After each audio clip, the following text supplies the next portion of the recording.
अस्सलाम वालेकुम dear student, कैसे है? ठीक ठाक ठाक है। मैं वही हूँ जो पहले था, और इंशाल्लाह कल परसों पे रहूँगा। ठीक है।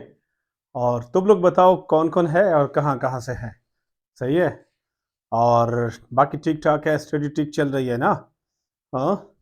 ओके डियर स्टूडेंट, आज मैं एक और लेक्चर आपके सामने लाया हूँ। बड़ा अच्छा लेक्चर है।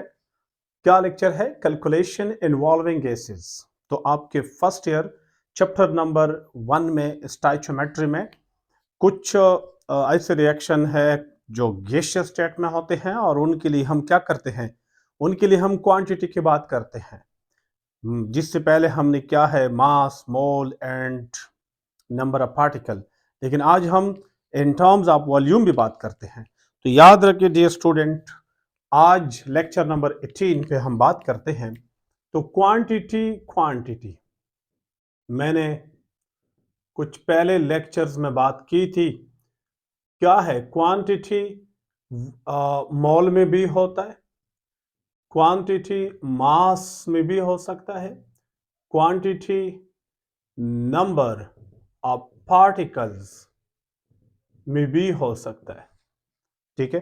ये तो आम लोग इस्तेमाल करते हैं, ये कुछ, और वॉल्यूम में भी हो सकता है। तो ये सारे क्वांटिटी हैं।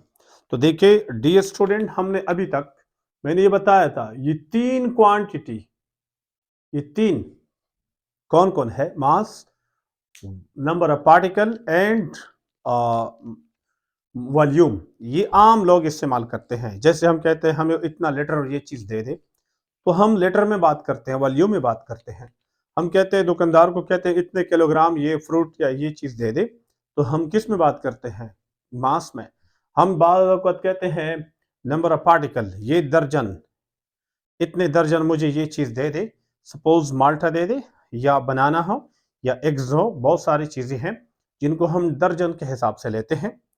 तो ये तो हम आम मार्केट में इस्तेमाल करते हैं। मोल जो है आम मार्केट के इस्तेमाल का नहीं है। ये साइंसी केमिस्ट्री में हम क्वांटिटी को रिप्रेजेंट करते हैं। तो हमने डियर स्टूडेंट, ये मैंने आपको बताया था, ये साइंस के स्केल है। उसके बाद साइंस के स्केल हो, ये हमने बात की थी, मास की भी की, पार्टिकल की भी बात की है। आज मैं बात करता हूं उस क्वांटिटी पे जिनको हम वॉल्यूम में लेते हैं। Quantity in terms of volume लेते हैं। तो जब हम क्वांटिटी को इन टर्म्स ऑफ वॉल्यूम लेते हैं, तो उन रिएक्शन के लिए लेते हैं, उन चीजों के लिए लेते हैं जो ज्यादातर गैसियस स्टेट में हो। वैसे लिक्विड के लिए भी लेते हैं हम, लिक्विड के लिए भी इतने लीटर ये है, इतने लीटर वो है। ठीक है, कोई लिक्विड हो, कोई सोल्यूशन हो, सोल्यूशन केमिस्ट्री में हम बहुत ज्यादा इस्तेमाल करते हैं। लेकिन जब हम गैस की बात करते हैं, गैस की, तो हम जनरली उसको किस में इस्तेमाल कर लेते हैं? In the form of volume. अब देखो, मेरे पास मुख्तलिफ किस्म के रिएक्शन है। सपोज अगर इस किस्म का रिएक्शन है, मिसाल के तौर पर मैग्नीशियम है और ऑक्सीजन है। ठीक है, वो बना लेता है मैग्नीशियम ऑक्साइड सॉलिड। इस रिएक्शन में तो अगर आप देख के, ये सॉलिड है, ये भी सॉलिड है, ये गैस है, हम इसके मिकदार को तो वॉल्यूम में ले सकते हैं, लेकिन बाकी हम जनरली वॉल्यूम में नहीं लेते हैं। या इन मोल अंदाज में लेते हैं ये दो, या फिर मास के अंदाज में लेते हैं। ओके। इसी तरह अगर हमारे पास कुछ मॉलिक्यूल, कुछ रिएक्शन ऐसे हो, मिसाल के तौर पर सल्फर डाइऑक्साइड, ये भी गैस है। ऑक्सीजन में ले, ये भी गैस है। सल्फर ट्राइऑक्साइड बना ले, ये भी गैस है। ठीक है। सब अगर हम इनको बैलेंस करना चाहे तो ये बैलेंस हो गया। ये देखो, ये हमारे पास दूसरा रिएक्शन है, जिसमें अगर आप देखें तो सारे के सारे किस अंदाज में है? वॉल्यूम के अंदाज में है। डी स्टूडेंट, इसमें किस अंदाज में है? वॉल्यूम में है, सॉरी गैस के अंदाज में है। ये गैस गैस तीनों गैसेस हैं। तो जब हमारे पास रिएक्टेंट प्रोडक्ट गैसेस में हो, तो फिर हमारे पास और मास और नंबर ऑफ पार्टिकल और मोल के अलावा एक ऑप्शन फुल फ्लेज आ जाता है कि हम सबको in the form of volume भी रिप्रेजेंट कर सकते हैं। तो जब हम वॉल्यूम में रिप्रेजेंट करते ऐसे रिएक्शन, ठीक है, तो उसके जो क्वांटिटी है रिएक्टेंट हो या प्रोडक्ट हो, तो इसलिए टॉपिक का नाम क्या है, कैलकुलेशन इन्वॉल्विंग गैसेस। अब इस रिएक्शन के लिए जो हम कैलकुलेशन करते हैं, तो हम प्योरली गैसेस है और इनका कैलकुलेशन वॉल्यूम में कर सकते हैं। एक तरीका वॉल्यूम का भी है, बाकी मेथड भी है, नो डाउट। मास का भी है, मोल का भी है, नंबर ऑफ पार्टिकल का भी है, लेकिन वॉल्यूम का भी है। ऊपर वाले रिएक्शन में अगर आप देखें तो उसमें भी हो सकता है, ये वाला हो सकता है। वॉल्यूम में O2 हम जनरली गैसियस स्टेट है तो हो सकते हैं। ये भी कैलकुलेशन इन्वॉल्विंग गैसेस है, लेकिन पूरा नहीं है। पूरा की पूरा कैलकुलेशन इन्वॉल्विंग गैसेस नहीं है, सिर्फ ये वाला है। तो कुछ और है, फॉर एग्जांपल कैल्शियम कार्बोनेट। अगर हम इनको डिकम्पोज करें तो calcium oxide and carbon dioxide हमारे पास बन जाता है। अगर आप देखें तो इस रिएक्शन में भी कार्बन डाइऑक्साइड गैस है, इसमें ऑक्सीजन हमारे पास गैस है। तो हम इनके अमाउंट भी वॉल्यूम में भी ले सकते हैं, एक तरीका वॉल्यूम में है। ये भी हम कह सकते हैं कैलकुलेशन है, रिएक्शन है, इन्वॉल्विंग गैस है, कम से कम एक मौजूद है। लेकिन अगर हमारे पास इस किस्म का रिएक्शन हो, ये तो प्योरली गैसेस है, सारे के सारे गैसेस हैं, तो हम चाहे इस किस्म का हो, इस किस्म का हो, इस किस्म का हो, तो मेरा मतलब ये है कि इसमें गैसेस इन्वॉल्व है। एक में फुल ज्यादा सारे हैं और कुछ में कुछ चीजें गैसेस है, बाकी कुछ नहीं है। अब अगर हम इनकी कैलकुलेशन की बात करते हैं तो एक कैलकुलेशन वॉल्यूम का भी ले सकते हैं, बाकी भी ले सकते हैं, ठीक है, बतलानो तो ये गए।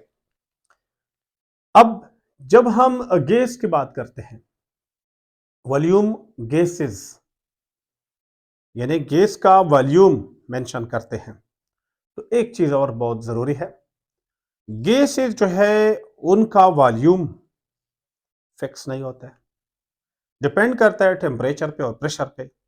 अब आप समझ आ गई बात। हम इन किस्म के चीजों के, देखो ना, ये पूरा की पूरा गैस है, ये भी गैस है, ये भी गैस है, जो मैंने इनसर्कल के ये गैसेस हैं।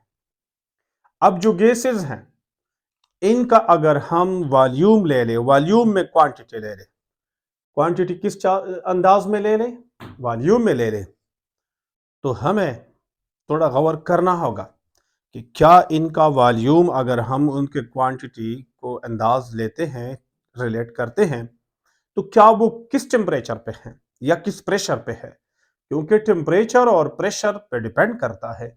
तो अगला जो पॉइंट मैंने लिखा है, effect of temperature and pressure on gases. तो आपको पहले ये पता हो, तो देखिए, मैं अगर यहां सपोज आपके पास एक सिलेंडर है, इसमें, ठीक है, इसमें अगर कोई गैस एनक्लोज्ड है, ये, ठीक है, अगर ये गैस सपोज 1 मोल हो और कौन हो, ऑक्सीजन हो, O2 हो। अब अगर मैं इसको, ठीक है, ये स्टेट 1 है, लेकिन जब हम क्या करें, इनका टेम्परेचर बढ़ा दे, क्या कर दे, टेम्परेचर बढ़ा दे, मतलब अगर हम बर्नर लगा दे। अब देखिए, बर्नर लगाने के बाद इनका जो पिस्टन है वो तो ओरिजिनल जगह से, ये उनका ओरिजिनल जगह था, स्टार्टिंग जगह था। अब ओरिजिनल जगह से ये किधर जाएगा, ऊपर जाएगा। जब ये ऊपर जाता है पिस्टन, यहां तक गैसेस होंगे। अब मुझे बताओ, यही गैस है, कितना है, 1.0 मोल है, और किसका है, O2 का है। आप मुझे बताओ, यहां से यहां, एक स्टेट से दूसरे स्टेट में तो हम गए, लेकिन आप बता दें, क्या जब हम यहां से यहां आ गए, मोल में कोई फर्क आया है, नहीं आया है, वही 1 मोल है, यानी गैस है और 1 मोल है। दूसरी बात, क्या अगर गैस ऑक्सीजन है तो उसके 1 मोल का मास हमें पता है 32 है, 32 है, तो यहां 32 ग्राम है, तो मेरा मतलब यह है 32 ग्राम गैस से 1 मोल है, यानी मोल में 1 मोल है, मास में 32 ग्राम है, और नंबर ऑफ पार्टिकल्स में हमें पता है कि Na मॉलिक्यूल्स होंगे। ये मॉलिक्यूल्स हो गए, ये मास हो गया, ये मोल हो गया। अब अगर हम यहां से यहां आ गए तो आप जानते हैं डियर स्टूडेंट कि यहां भी 32 ग्राम है और यहां भी Na मॉलिक्यूल्स है। मॉलिक्यूल्स वही हैं, कोई फर्क नहीं आया है, ये मॉलिक्यूल है। लेकिन अगर आप थोड़ा गौर करें, मैंने टेम्परेचर को डिस्टर्ब किया है, यहां बर्नर नहीं लगाया है, यहां बर्नर नीचे लगाया है, पिस्टन ऊपर चला गया है। अब बाकी क्वांटिटी मास के अंदाज में कोई फर्क नहीं आया है, 32 उधर भी है इधर भी है, मोल में उधर भी 1 मोल है इधर भी 1 मोल है, और नंबर ऑफ पार्टिकल इधर भी है इधर भी वही है, एवोगैड्रो नंबर के बराबर मॉलिक्यूल्स है। लेकिन अगर आप गौर करें, वॉल्यूम यहां जितना भी है इधर जब आया है तो वॉल्यूम वही नहीं रहा है, ज्यादा हो चुका है। तो जब ये वॉल्यूम ज्यादा हो चुका है, अगर ये V1 है तो मैं इसको V1 नहीं कह सकता हूं, ये V2 हो गया, चेंज हो गया। यानी टेम्परेचर के साथ वॉल्यूम चेंज हो जाना है। अगर पिस्टन मूवेबल हो, अगर गैस को थोड़ा सा भी रास्ता मिल रहा हो कि वो एक्सपेंड हो जाए, मतलब ये है, एक मतलब ये निकाला हमने कि जब भी हम गैस की मिकदार मेंशन करते हैं वॉल्यूम में, तो फिर हमें ये चाहिए कि उस टेम्परेचर पे है या बाद में टेम्परेचर पे है, लो टेम्परेचर पे है, हाई है, टेम्परेचर बताना जरूरी है साथ। मिसाल के तौर पर अगर आपको कोई कह दे कि मेरे पास 1 मोल ऑक्सीजन गैस है, ठीक है, या मेरे पास, चलो ऐसा कह दे कि मेरे पास 6 लीटर, सपोज ये 6 लीटर है, 6 लीटर ऑक्सीजन गैस है, तो आप जरूरी बात है, इससे इससे ये क्लियर नहीं हो गए आपको तो किसने बताया कि 6 लीटर ऑक्सीजन गैस है, लेकिन जब ये नहीं बताया कि किस टेम्परेचर पे है, किस प्रेशर पे, क्योंकि आपको पता है यही 6 लीटर, यहां 6 लीटर है, लेकिन अगर आप यहां देख ले तो वहां तो 6 लीटर नहीं है, गैस वही है, मिकदार वही है, मोल में, मास में, नंबर ऑफ पार्टिकल में वही गैस है, लेकिन वहां 6 लीटर नहीं है, वहां 4, 3, 5 कम है, यानी 6 से कम है।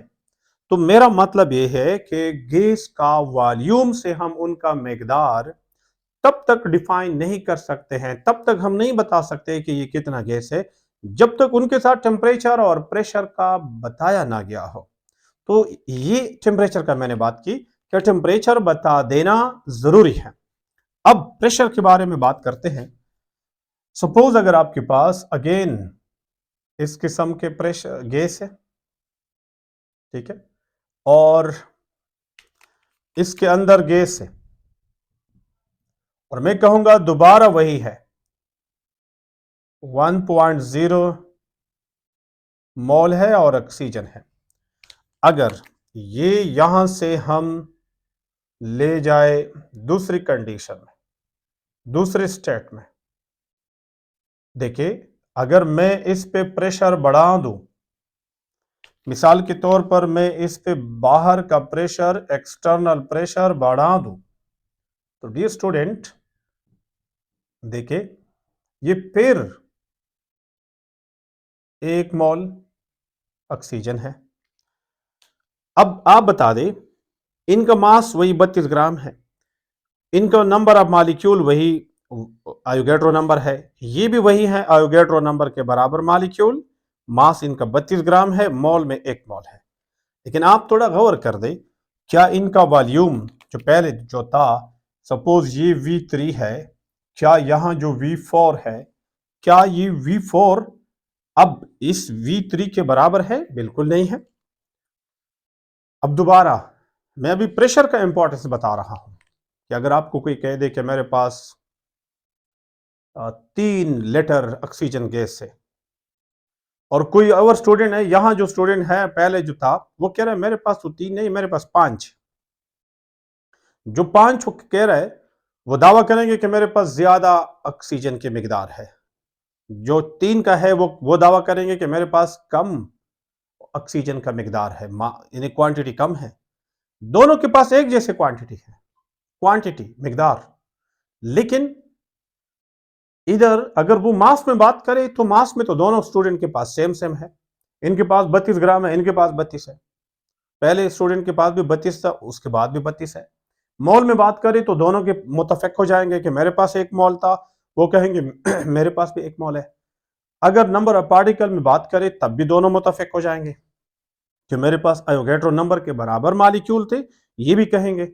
लेकिन अगर ये वाला कहें वॉल्यूम में बात करें तो वॉल्यूम में जब ये बात करें तो वो कहेंगे मेरे पास सपोज 5 डीम क्यूब गैस है, तो वो ये वाला क्या कहेंगे, ये वाला कहेंगे मेरे पास 3 डीम क्यूब गैस है। तो अगर ये इस स्टूडेंट से ये खबर नहीं है और इसको इसका इल्म नहीं है, तो ये वाला जिस कंडीशन पे बात कर रहा है 3 लीटर है, उनके पास 5, तो दोनों में अब दोनों आपस में मुतफिक नहीं है। वो कहेंगे मेरे पास मिकदार ज्यादा है, दूसरा कहेंगे मेरे पास। अब मुत्तफिक कब होंगे, जब उनको कंडीशन का पता तो चले कि आपके पास जो 3 डीम क्यूब थे, 3 लीटर थे, कौन से कंडीशन पे थे, कौन सा प्रेशर था उसके ऊपर। और ये अगर उनसे खबर हो जाए और वो वाला इनसे खबर हो जाए कि मेरे पास जो 3 है वो लो प्रेशर था और इनके पास जो 3 है, यहाँ 5 यहाँ 3, तो ये उनके ऊपर बाहर से प्रेशर ज्यादा था, श्रिंक हुआ है, तो फिर दोनों मुत्तफिक हो जाएंगे, हाँ ठीक है सही है, वही गैस है लेकिन यहाँ गैस ऊपर ज्यादा है, प्रेशर ज्यादा है। तो मेरा मतलब ये है कि जब आप गैस की मिकदार को वॉल्यूम में लिखना चाहते हैं, वॉल्यूम में लेकर आना चाहते हैं, उसके साथ उनके मिकदार को रिलेट करते हैं। whenever you are relating the quantity of the gas with volume, then you will have to define, you will have to tell about the pressure. So the what is external pressure on the gas, and यहां जो मैंने demonstrate किया, इस यहां जो चीज बता दी, यहां अगर आप क्वांटिटी को वॉल्यूम में रिप्रेजेंट करते हैं तो फिर आपको बताना होगा कि टेम्परेचर कौन सा था, क्योंकि अगर आप टेम्परेचर बताए बगैर बात करें तो वो अधूरी बात होगी। तो मेरे ख्याल में आप दोनों चीजों में समझ गए कि वहां टेम्परेचर और यहां प्रेशर की बताई हुई बगैर गैस का वॉल्यूम में मिकदार बताना अधूरी बात है। अब आपको बात समझ आ गई?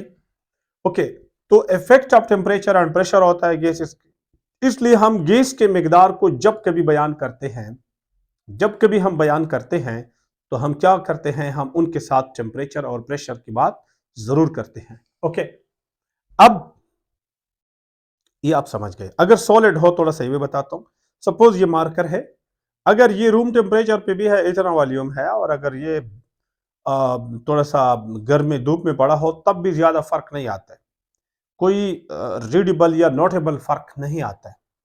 लेकिन गैस में तो आपको पता है एकदम फर्क आता है। आपके पास बैलून है, कमरे के अंदर हो, ठीक है, अगर कमरे के अंदर अभी सर्दी का मौसम है, हीटर लगा हो तो स्वेलअप हो जाएगा। लेकिन वही बैलून है अगर आप बाहर रखते हैं, ठीक है, कोल्ड में ठंड में रखते हैं तो वहां श्रिंक हो जाएगा। तो उनके अंदर मिकदार वही होगा लेकिन वॉल्यूम में फर्क आएगा। तो यहां टेम्परेचर और प्रेशर का इंपॉर्टेंस मैंने बता दिया। अब आगे बात करते हैं। जब हम टेम्परेचर प्रेशर इंपॉर्टेंट है तो फिर तो जरूरी है कि हम टेम्परेचर मेंशन करें, प्रेशर मेंशन करें कि किस टेम्परेचर पे किस प्रेशर पे। उसके लिए हम क्या करते हैं डियर स्टूडेंट, हम कुछ पैमाना रखते हैं, कुछ स्टैंडर्ड कंडीशन रखते हैं। आसान सी बात है, मिसाल के तौर पर झगड़ा खत्म करने के लिए, हमेशा बताने के लिए कि किस कंडीशन पे, किस टेम्परेचर प्रेशर पे, तो उसके लिए आसान तरीका यह है कि हम डिफाइन करें, स्टैंडर्ड कंडीशन रखें। जब कोई क्लेम करता हो कि मेरे पास ये गैस है, इतना लीटर है, तो किस कंडीशन पे है, वो 7 हो। तो वो कंडीशन डिफाइन करने के लिए हम क्या करते हैं, स्टैंडर्ड टेम्परेचर एंड प्रेशर लेते हैं। अब स्टैंडर्ड टेम्परेचर, शॉर्ट बात करता हूं, स्टैंडर्ड टेम्परेचर क्या होता है, 0 डिग्री सेंटीग्रेड या 273 केल्विन। इनको हम गैस के लिए क्या रखते हैं, गैस के लिए हम इनको स्टैंडर्ड टेम्परेचर रखते हैं। ठीक है, मुश्किल बात नहीं है। जब भी हम वॉल्यूम मेंशन कर रहे हैं गैस का तो हम साथ कहते हैं कि इस टेम्परेचर पे, तो डिफाइन हो गया, मालूम हो गया। अब अगर प्रेशर की बात करें तो ये स्टैंडर्ड हम लिखते हैं 1 एटीपी, 1 एटमॉस्फेरिक प्रेशर। तो जब यही टेम्परेचर हो, यही प्रेशर हो, तो इसको हम शॉर्टकट कहते हैं एसटीपी। क्या कहते हैं? STP, standard temperature pressure. अब अगर ये टेम्परेचर भी मालूम हो गया, स्टैंडर्ड मीन 273 केल्विन टेम्परेचर और प्रेशर मीन 1 एटीएम। अब आते हैं यहां दो स्टूडेंट थे, मैंने जैसे बात की थी। अगर ये बता दे कि मेरे पास 5 डीम क्यूब गैस है, टेम्परेचर और प्रेशर बता दे 7, और ये भी कहते मेरे पास 3 डीम क्यूब गैस है, ऑक्सीजन है, और वो भी टेम्परेचर प्रेशर 7 बता दे, तो इन दोनों के बीच में कोई गलतफहमी नहीं रहेगा, क्योंकि वो दोनों समझेंगे कि गैस के यहाँ कंडीशन कुछ और है, प्रेशर ज्यादा क्या है तो इस वजह से कम हुआ है, तो ये दोनों मान लेंगे एक दूसरे को। तो इसलिए गैस के मिकदार को जब वॉल्यूम में लिखते हैं तो साथ कंडीशन का मेंशन, टेम्परेचर प्रेशर का मेंशन करना जरूरी होता है। तो उस कंडीशन जो हमने एक स्टैंडर्ड रखे हैं उनको हम कहते हैं standard temperature pressure. Okay dear student, अब कुछ रिलेशनशिप है इस चीज के बीच में है, गैस के वॉल्यूम का और साथ साथ उसकी कंडीशन का। यानी हमें तो पता चला कि कंडीशन को मेंशन करना जरूरी है, टेम्परेचर प्रेशर, लेकिन अगर टेम्परेचर प्रेशर मालूम हो, कितना वॉल्यूम होगा किसी गैस का किसी खास कंडीशन पे, टेम्परेचर प्रेशर पे, स्टैंडर्ड पे, तो इनका रिलेशन ज्वाइन करना अब जरूरी है। तो हम कहते हैं एक्सपेरिमेंटली जो मालूम हुआ है, the volume of 1 mole of any gas at STP is 22.4 dm cube या 22.4 लीटर। तो डियर स्टूडेंट, मैंने यहां वॉल्यूम ऑफ 1 मोल, 1 मोल है। अगर 1 मोल गैस है, किसी भी गैस का हो, ये मैं बता आइडियल गैसेस की बात करते हैं, कोई भी गैस हो और अगर 1 मोल है तो फिर स्टैंडर्ड टेम्परेचर प्रेशर पे उनका वॉल्यूम कितना होता है? 22.4। अब अगर आप यहां थोड़ा सा गौर करें तो देखिए, जब कभी हम दावा करें कि मेरे पास 24.4 22.4 डीम क्यूब गैस है एसटीपी पे, तो ऑटोमेटिकली हमारे जहन में आ जाता है कि बस ठीक है, मान लेते हैं। क्या मान लेते हैं? हमें पता चल जाता है कि 1 मोल है, क्योंकि 1 मोल का इतना ही वॉल्यूम होता है एसटीपी पे। और हमें यह भी पता चलता है कि अगर ये ऑक्सीजन गैस है तो 1 मोल हो गया, मोल में आ गया। वॉल्यूम से अब क्या आ गया? वॉल्यूम कितना है? 22.4। वॉल्यूम कितना है? चलो मैं ऐसा कोरिलेट करता हूं 4 चीजें। अब आपको किसने कहा कि मेरे पास वॉल्यूम है, वॉल्यूम कितना है? 22.4 गैस का है, तो ठीक है, वो मालूम हो गया। Quantity in terms of volume मालूम हो गया। अब कंडीशन 7 मेंशन क्या है? एसटीपी पे है। तो फिर आप समझने लगते हैं कि जब ये एसटीपी पे इतना है तो फिर ये 1 मोल है, मोल भी मालूम हो गया। और फिर जब आपको ये मालूम हो गया कि 1 मोल है, तो आप समझते हैं कि 1 मोल ऑक्सीजन का मास 32 होता है, 32 ग्राम है। तो जब आपको मोल मालूम हो चुका है तो फिर आपको यह भी पता चल जाता है कि 1 मोल में आयोगेड्रो नंबर के बराबर पार्टिकल है, तो आप समझते हैं कि इनमें आयोगेड्रो नंबर के बराबर मॉलिक्यूल्स है। तो डियर स्टूडेंट, वही वॉल्यूम से अब सारे रास्ते खुल गए, अब कोई कंफ्यूजन नहीं बनता है। तो जैसे मैंने वॉल्यूम को मेंशन किया, साथ साथ कंडीशन मेंशन किया, तो उससे हमें पता चला कि ये कितनी चीज है, मास में कितना है, ये पार्टिकल्स कितने हैं और इनका जो है मोल कितने हैं। तो इस तरीके से हमें एक और रास्ता मिल गया कि हम क्वांटिटी को वॉल्यूम में रिप्रेजेंट करते हैं, कर सकते हैं, और खासकर गैसेस का टेम्परेचर प्रेशर मेंशन करना जरूरी है। अगर मेंशन हो तो फिर इनको और चीजों के साथ रिलेट कर सकते हैं। आज का टॉपिक ये था। बड़ा इंपॉर्टेंट था कि आप ये बेसिक चीज समझ ले कि हम जब गैस की बात करते हैं, कैलकुलेशन इन्वॉल्विंग इन गैस हो, तो इनके साथ टेम्परेचर और प्रेशर का बता लेना बहुत जरूरी होता है। क्यों जरूरी होता है, आज मैंने ये चीज एक्सप्लेन की। नेक्स्ट लेक्चर में हम इस चीज पे बात करेंगे कि मोलर वॉल्यूम क्या चीज है, और इनका फॉर्मूला जो है मैथमेटिकल रिलेशन में हम जोड़ लेंगे, और उन मैथमेटिकल रिलेशन के बुनियाद पे क्वेश्चन हम कैसे करेंगे, न्यूमेरिकल कैसे करेंगे, और शॉर्ट एमसीक्यूज हम कैसे करेंगे। तो इंशाल्लाह अगले लेक्चर में ये फोर्थ वॉल्यूम वाला जो किस्सा है वो भी खत्म हो जाएगा। उसके बाद फिर एक लेक्चर मैं ऐसा भी दूंगा, एक या दो लेक्चर, कि उसमें सारे रिलेट करूंगा और आपके सामने मिकदार रखूंगा कि इसके बात करो, कितना वॉल्यूम है, कितना मोल है, कैसे दूसरे में कन्वर्ट करेंगे। तो इन चीज़ों पे आपको थोड़ा सा मैं ट्रेनिंग दे दूंगा नेक्स्ट लेक्चर में। इनके बाद लेक्चर नहीं, उसके बाद लेक्चर इंशाल्लाह। फिर उसके बाद हम आगे नेक्स्ट लेक्चर की तरफ मूव करेंगे। ओके डियर स्टूडेंट, मेरे साथ रहे, इंशाल्लाह आगे जाएंगे, आप बहुत कुछ सीखेंगे। अपना ख्याल रखें, अल्लाह हाफिज़।